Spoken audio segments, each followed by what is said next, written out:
Alright, howdy y'all. I'm about to pour some epoxy over my vanity, so let me show you what I got going on here and then we'll get after it. And my daughter's in here to help record me. So here's our vanity from left to right. Got one sink there. Got my bucket that's already got some mix of epoxy in there from Stone Coat countertop. So I'm about to put a white pigment in here, mix it up, and then I have my accent bucket over there. I'm going to put some black in. And this is what I'm using here. Got some aluminite white that I got from Rhonda at RK3 Designs, as well as this polycolor pewter. And I'm going to try to mimic the floor here that I did a few weeks back. So without further ado, I'm going to hand off the camera so we can get to mixing some white pigment in here. I don't know how much to use. We're just going to put a few drops and then start to mix and see how much we need. So we'll do that much for now. I don't know if that's enough or not, but we'll see.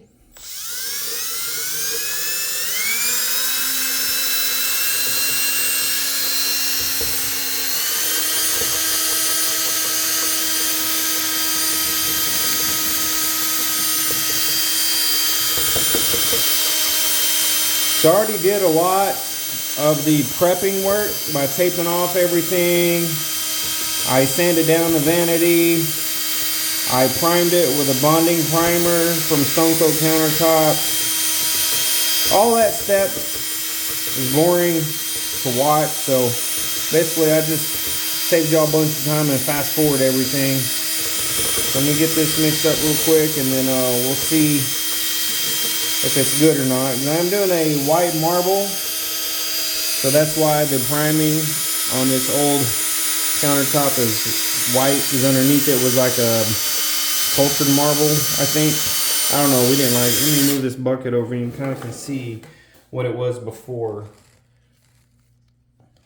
You can see the off-whites that are mixed in there. We don't like that, so we're not gonna keep it. We're gonna keep it separate. All right, good way to tell is if you haven't good amount is you put it on a stick. You can see how it's kind of translucent and you can see through it a little bit to the wood. That's not enough white. If I don't put more pigment in there, that's what it's going to look like on the countertop. So that being said, I'm going to mix up some more white. So we'll take our color again, drip some more in there. That might be good enough. We'll see. I don't know if that was too much. I don't know, because I've never used this liquid stuff before. But I want it really, really, really white.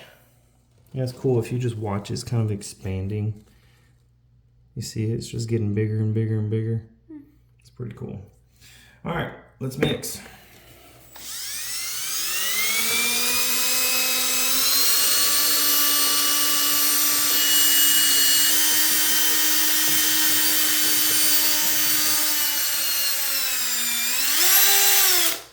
Seems to be mixed up pretty well. Let's test our color by doing the stick test again. That's a little bit better. Yeah, that's actually kind of pure.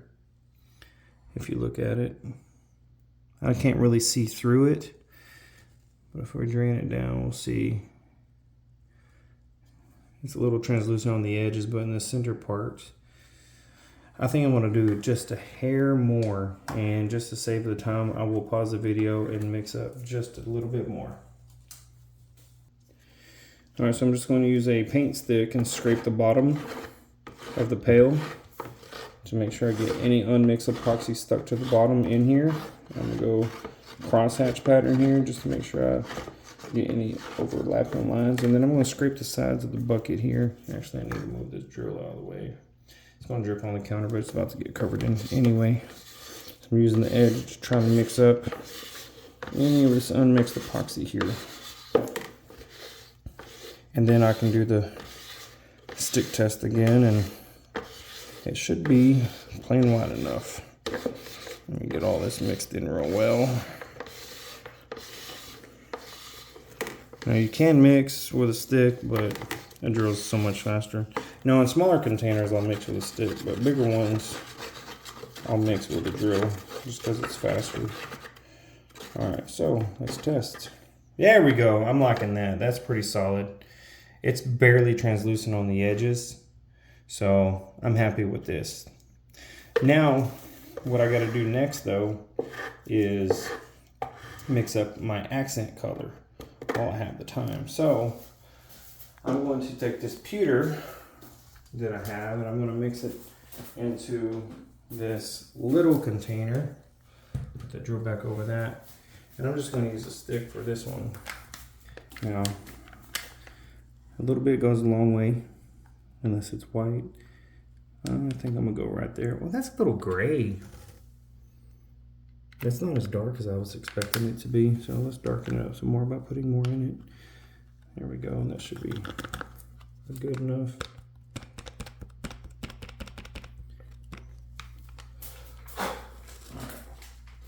I'm about to just mix this bad boy up. Let me dust off this counter though. Spilled down there. All right, that's gonna be my accent color. Now, after I pour my white, I'm not gonna put this accent color on there just quite yet.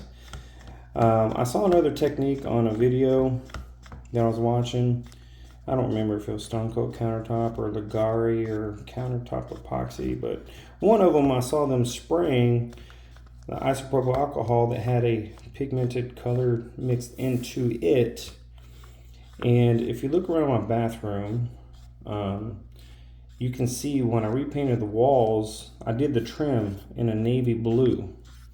So I'm going to spray some navy blue alcohol onto this counter after I pour the white, and then I will pour this accent color over that, just so I can kind of use the blue to tie the room together.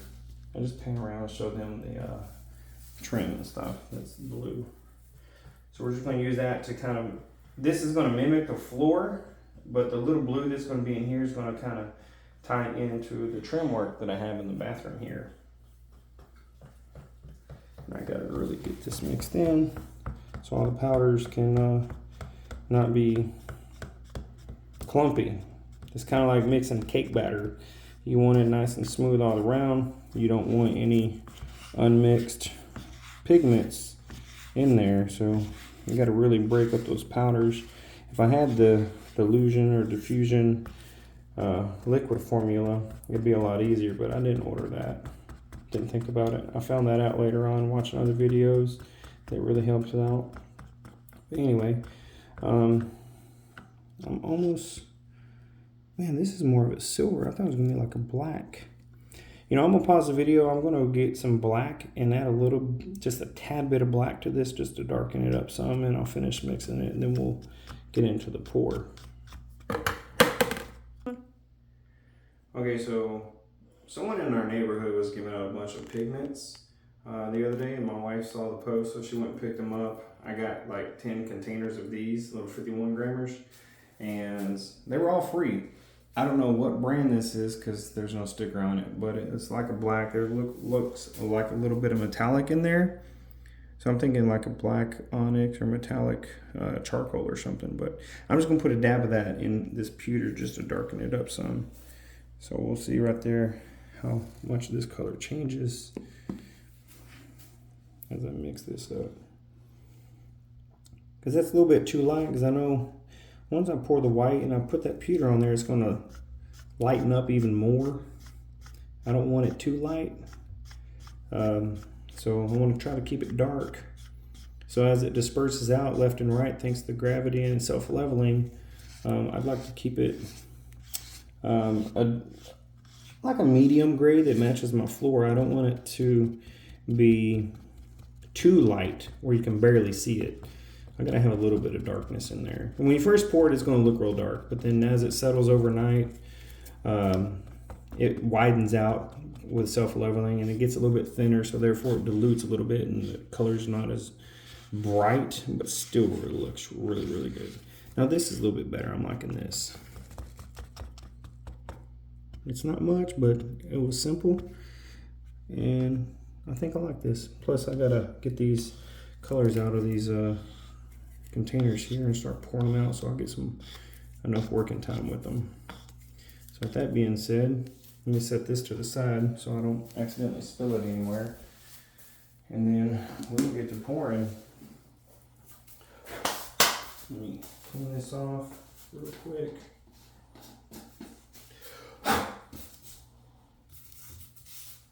And then I'm excited to do this. I've been kind of hesitating for a while. I lost a lot of motivation. I got burned out doing the floor. But here we go. I'm going to pour this. Let me, if you step backwards, watch this and don't knock it over. I do have my entire work area taped off, so I'm just going to pour a little bit and start trying it out. This thing is nice and warm. Need to get a little bit cooled off here. I don't know if I'm doing this 100% properly or not, but I'm doing the best I can. Now, which I know you don't pour a whole bunch, but this I will in the middle because this is where the mass amount of it goes. So we'll like pour a whole bunch here, and then we can just trowel it out everywhere. And then we'll get on this edge over here. I'll trowel out the way.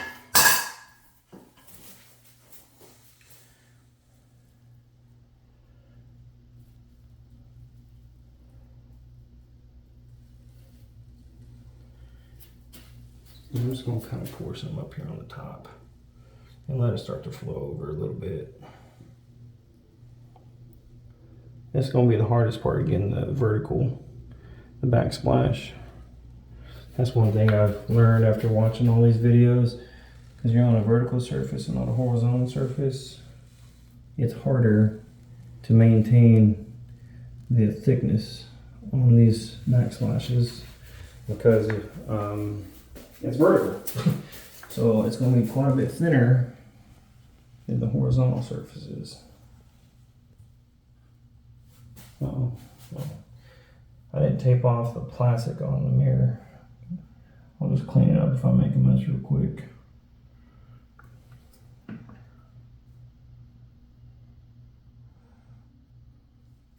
I'll use the chop brush to get that in.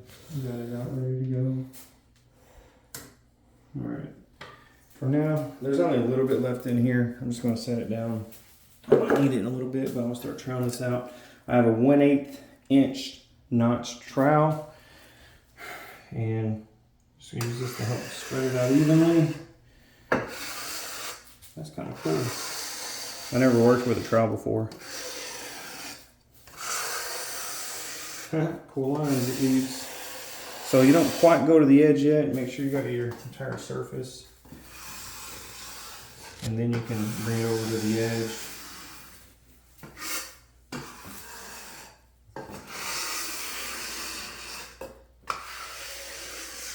I don't want to go into the bowls yet because I will lose a mass amount of epoxy. I gotta make sure that I have enough for everywhere up here before I get into there.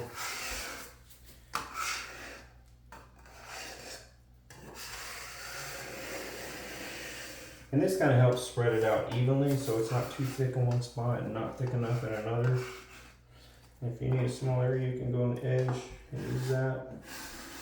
I also got this from Stone Coat Countertop's website in this epoxy kit for vanities.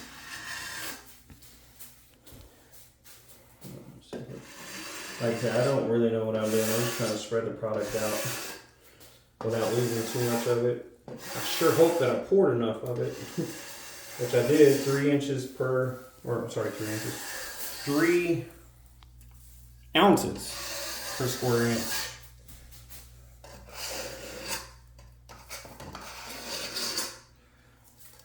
A whole bunch over there.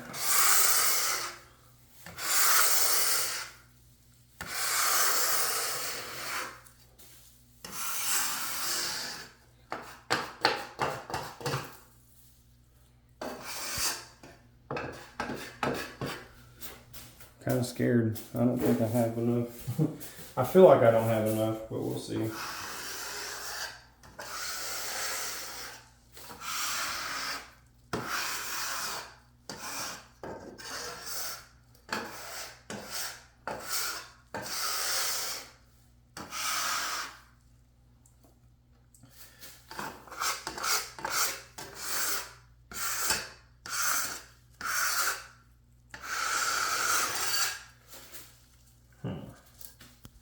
I hope I don't have to whip up some more because this is trying to settle.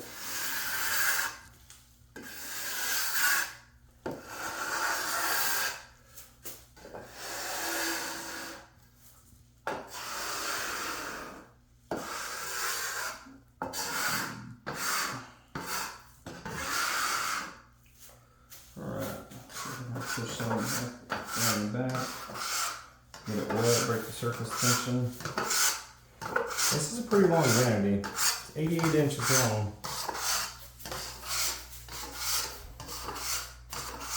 And this is the hardest part, is going to be able to try to maintain this.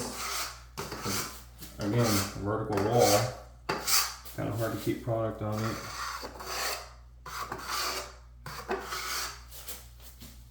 I just kind of borrowed some from down here.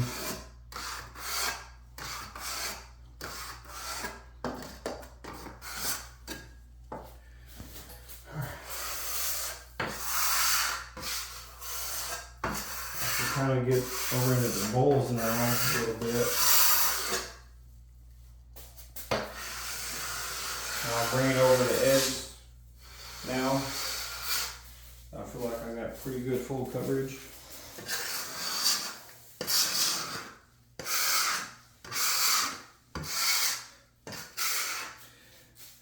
But the other thing I'm kind of hesitating on right now is having enough. I'm not hesitating, but I'm going to pour the rest of this bucket out. I feel like I need more over here in this corner.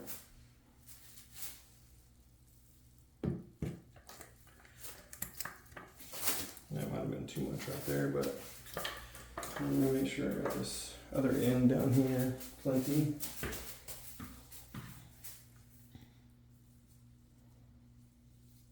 And then just go with this edge here. I feel like I'm running out now. Yeah, I'm completely upside down on the bucket. We're just gonna let that sit over here somewhere and drain. And then we'll try to spread this out a little bit more.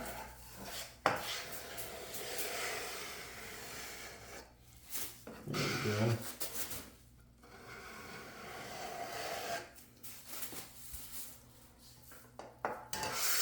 Now this one will stay here because after it sets up for an hour or so, I will pull the tape off.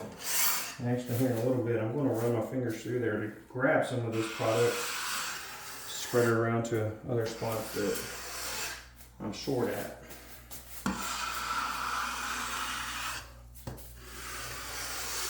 I don't need a lot over here on this layover because that edge is not very big. I just gotta make sure the tape stays and not fall. Because once I pull this tape off, it'll flow over this area.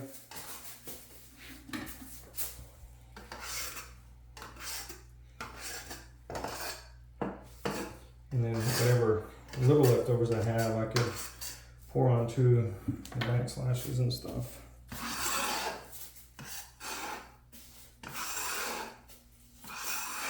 I ain't worried about the bubbles right now, because I will be torching them out here in a little bit. Oh, my back is killing me. Okay, I just gotta make sure that I get full coverage everywhere. So, let me spread this back up and get some back on the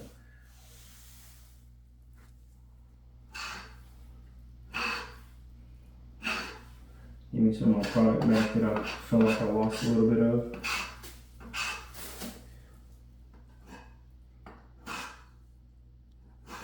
And again, it's my first time doing this. I act like I know what I'm doing, but I've never actually done it before, so it's kind of like a learning thing for me. See, it just runs down that wall. But I had to tape it up there. Get some on this end down here. Get some off this edge. This outside corner edge here. There we go. I feel like that's the perfect coverage there.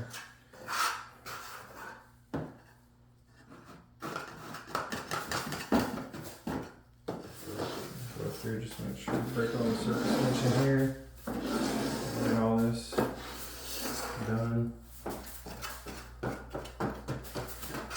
Thing is, if I don't have enough here though, I have enough epoxy. I could do a whole other coat, whole other layer.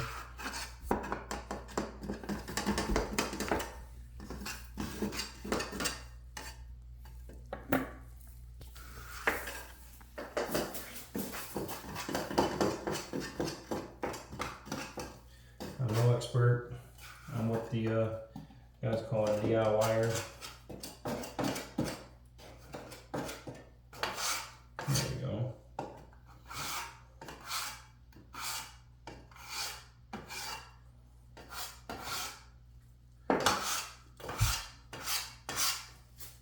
Let me get some down here on this little edge.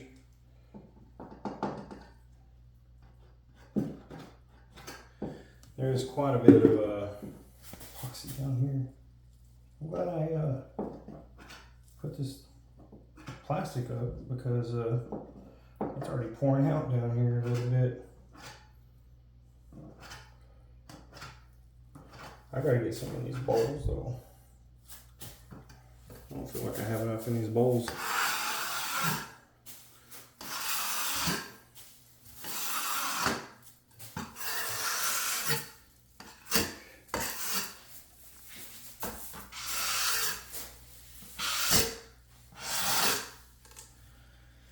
Alright, okay, I remember now. It does collect at the bottom down here. You can use that to bring it back up to get all these empty spots. So I'm going to do what they do on the show, or the video, and just place my notch trowel over here upside down so it flows downwards. And then that way the notches aren't being clogged up. So I'm gonna get my chop brush, which I've already did that on, whatever that was. Anyway, I'm just gonna use this and mix it around some, break all the surface tension.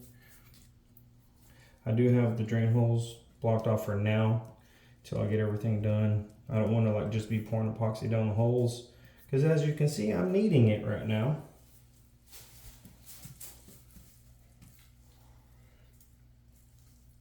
And then I'll come down here. Oh yeah, I got plenty down there to pull up. Now see that? You're probably answering me right now and I don't even know. Yeah, we see it. I don't know if you see it because this is not a live video and I don't see any comments. And I just gotta make sure I got some coverage in here. Oh, bristle. We gotta get rid of that. Come on out.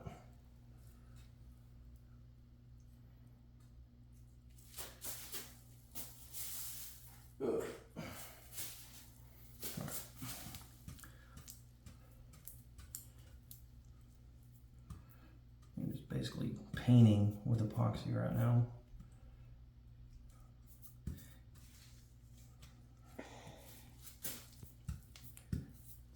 I do have the AC shut off in here so it can flow a little bit easier.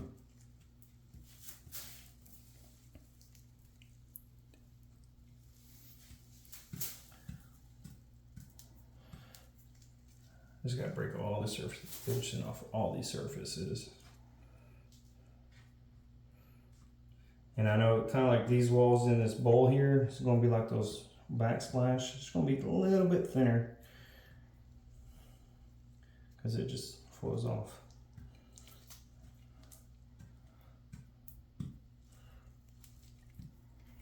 Oh, it's laying out pretty good there. All right, let me just make sure I have enough here. Go up and hit these now with the brush. This also gets rid of those trowel marks. Maybe pop some of the bubbles in there. Pushes the product back up so I can flow back down again.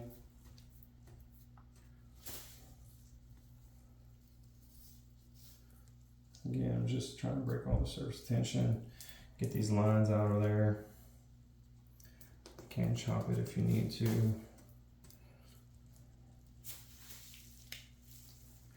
I will come back here in a little bit with a heat gun or a torch to pop some bubbles, and that also kind of gives me a little bit more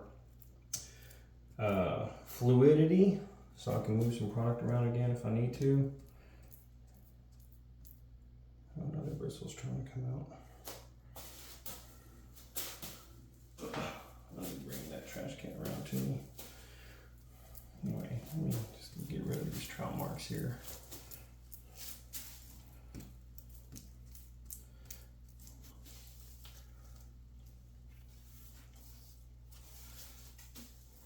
Here, after this sits up for a little while, I will go back in and remove this tape back there so it doesn't adhere to the epoxy as it cures.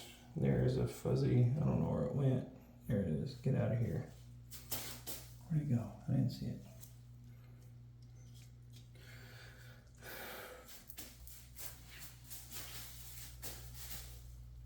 I can get rid of this bucket now. I'm sure it's drained enough. And I can do the same thing coming the other way from this sink going that way, so I have enough. Oh yeah, that's real thick down there.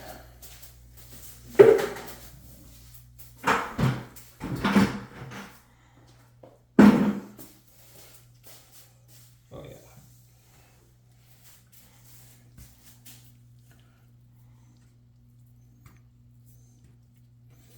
Oh, come on, there's some dust in here. Or that's a pigment. Maybe I'll just pour some of the accent color over it, that way it hides it. There's a hair, come on. I hate seeing debris in the white.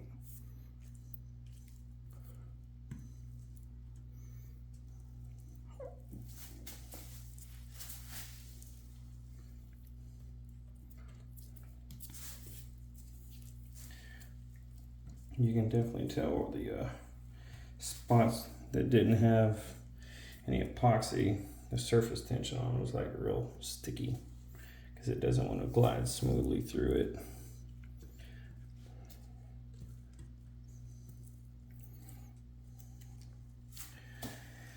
Okay, let me get these up.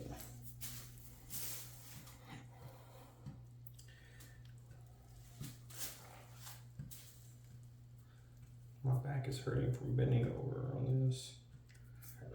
I have a back injury, it hurts all the time as it is. But then when you do this, it just makes it hurt pretty worse, even more.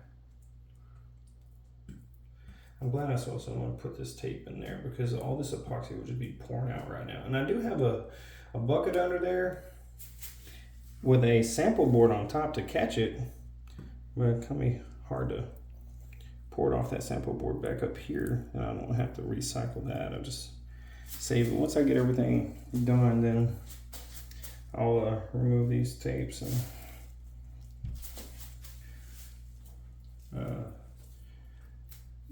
I won't be losing a lot of epoxy at that point.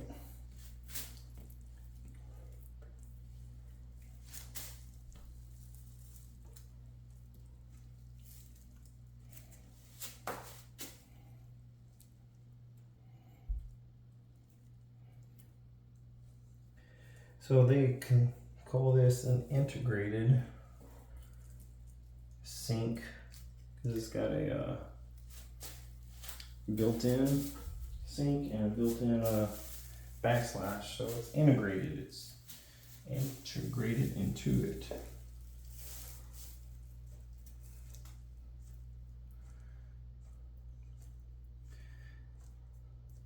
I got my outlets covered, but I had to use it earlier after covering it up, so it has an outlet holes.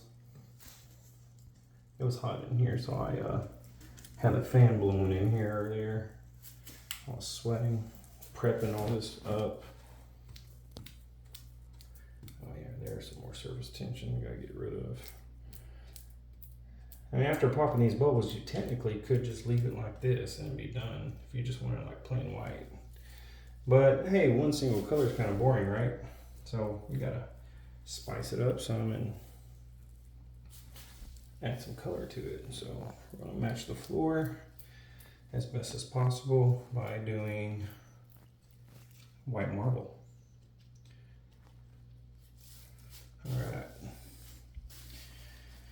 Okay. There we go. Now I just gotta come back, pop some bubbles a little bit, then pour my accent colors on. But as I get to popping these bubbles, I might just take a quick break real quick off camera. So I'll see you on the next video.